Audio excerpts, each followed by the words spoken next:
제가 처음에 문제를 제기했던 거는 간단한 이슈입니다. 일반 국민 관점에서 최근 5년간 5억을 벌었는데 지출이 13억 정도 되다 보니까 제가 사실 그 갭이 일반 국민들로서는 너무 큰 갭이거든요. 그러니까 월급에 거의 2.5배의 지출이 있다 보니까 이제 돈이 어디서 나왔느냐 이게 문제가 됐던 거고요. 후보자님 말씀하셔서 이제 유학 비용은 그 전 배우자께서 내셨다고 하니까 그건 좀 이따 따져보기로 하고, 그래도 현금 6억 정도가 비는 상황이거든요. 그래서 제가 아까 사실관계를 언뜻 말씀해 주셨는데 일단 우선 사실관계를 좀 한번 확인해 보고자 합니다. PPT를 먼저 띄워 주십시오.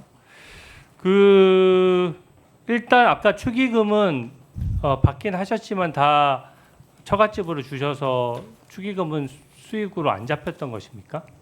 그렇습니다. 네, 축의금은 그러면은 수입에서 안 그 전에 한 가지 거고. 말씀드리자면은 우리 의원님께서 계속해서 13억 정도라고 말씀하실 때는 의원님께서도 그것은 빼는 것이 좋겠다고 말씀하신 아들 유학비를 계속 넣어서 말씀하셔서 그 말씀하시는 중에도 헷갈려서 혼선이 있으실 것 같아서 그 부분을 빼면 아마 한 지금 6억 정도 6억 정도 말씀하시는 비는 전제로 알고 네. 제가 말씀을 드리도록 하겠습니다. 예, 좋습니다. 유학비를 빼고 제가 얘기할게요. 그러면 6억이 남는데 축의금은 지금 이제 하나 또 축의금도 사용하시기도 하셨으니까 기본적으로 축의금은 다 처갓집에 반납을 해서 뭐 사실 수익으로 잡힌 건 없는 것이네요. 축의금은 뭐 사양이라기보다는 사실은 축의금을 안 받으려고 했습니다. 네네. 그래서 축의금은 받지 실제 않습니다라고. 들어왔습니까? 그렇습니다. 어느 정도 들어왔습니까? 숫자가 사실은 별로 안 올 거로 생각해서 3-4천 명 이상이 와서 그 공식적인 카운트에서는 안 받았고요.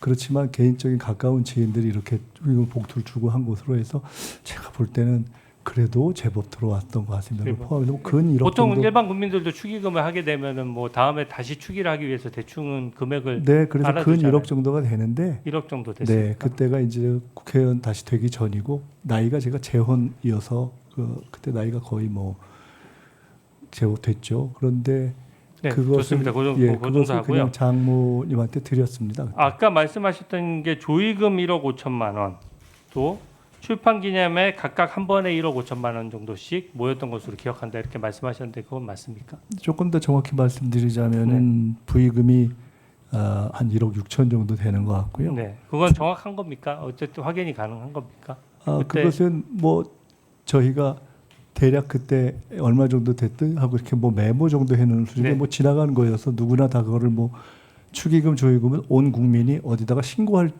방식이 없지 않습니까? 좋습니다. 그래서 기억하는 방식으로 해서 두 번에 걸쳐서 한 1억하고 1억 5천 해서 한 2억 6천 정도 되는 것 같습니다. 그러면 조의금은 1억 6천이었고 출판 기념에 첫 번째가 한 1억하고 그다음에 1억 5천 정도 맞습니까? 첫 번째인지 두 번째인지 하여간 그 둘 중에 한 번이 한 번이 1억 5천 정도 되고 그 다음에 1억 정도 되는 것 같습니다. 네. 그러면은 그걸 합치니까 이제 4억 1천만 원 정도 되고 네. 아까 제가 지금 기존의 언론의 입장에서 나왔던 것보다 새로운 내용이 나와서 좀 확인해야 되겠는데요. 처갓집 그 장모님으로부터 배우자가 또 돈을 받은 게 아까 언뜻 말씀하셨는데 2억 원 정도 더 있다라고 말씀하셨어요. 그러니까 아까 축의금을 사실 이게 참 묘한데요. 솔직히 말씀드리면 축의금을 그냥 다 장모님한테 드린 거 아닙니까? 근데 나중에 보니까 제가 아시다시피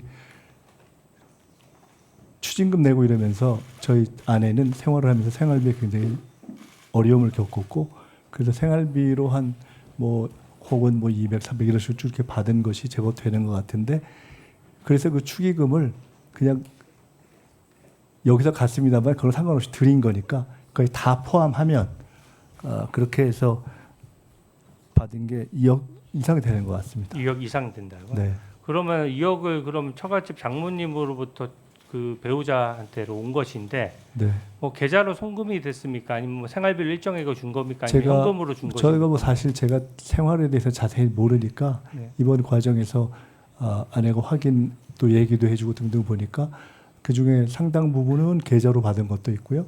또 그냥 그때그때 현금으로 받은 것도 있고 그런 것 같습니다. 그때 현금으로 받은 규모는 얼마나 되죠?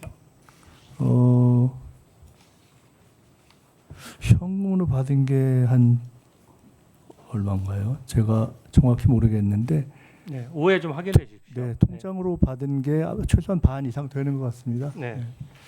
보니까 이게 지금 말씀하셨던 내용들이 조금씩 바뀌고 있는 것이 저는 처음에 네, 이 바뀌지는 액수가 않았습니다. 나왔을 때 기자분들이 질문을 했을 때는 분명히 부의금하고 강연료 등 기타 소득이 있었다 정도로 말씀하셨고 네. 또 시간이 지난 다음에 이제 금액이 명확해지고 나서 출판 기념회 얘기를 하셨고 또 이제는 그 또 다른 자금원이죠. 그러니까 그 처갓집으로부터 다시 2억 원 정도를 받는 자금이 있었다. 지금 이 말씀이신 거죠? 그 내용들은 그 내용은 지금 제가 처음 듣는데 언제 또 따로 언론에서 언급할 왜냐하면 수 청문회를 오늘 처음 하기 때문에 처음 들으시는 것이고요. 언론에 인터뷰는 여러 번 하셨잖아요. 언론에도 정확하게 다 말씀드리진 않고 이런 등등에 대해서 말씀드렸고 네. 제가 말씀을 드렸건 안 드렸건 출판 기념회 2번과 조의 추기는 이미 드러나 있는 것이어서 네. 제가 다음 PPT 예시를 하건 안 하건 다 그건 공개된 네, 것이었다고 좋습니다. 생각합니다. 그러면 또 하나만 여쭤볼게요. 다음 PPT 좀 띄워주세요. 그럼 아까 그때 입장을 보니까 그 결혼할 때마다 혹은 빙부상이 있을 때마다 그해 12월 31일이 이제 재산 등록일이거나 아니면 출마하셨을 경우에는 총선 출마자 재산 등록 날짜거든요. 그 날짜 전에 그 현금은 다 소진을 했기 때문에 신고해야 할 필요는 없었다라는 게 지금 후보자님의 지금 정확한 입장입니까? 네, 확인해 보시면 네. 추징금 납부 날짜는 그냥 공식적으로 나와 있는 것이기 때문에 다 무슨 결혼 후 또 뭐 빙부상 후 출판기념회 후 출판기념회 후 해서 다 거의 며칠 상관으로 그 중에 대부분을 추징금 납부를 했습니다. 좋습니다. 지금 보면 결혼은 19일 뭐 받지 않았다고 하니까 빙부상은 59일 만에 또 출판기념회 두 번째 거는 32일 만에 전부 다 등록을 하신 거죠? 네, 그렇습니다. 예, 오해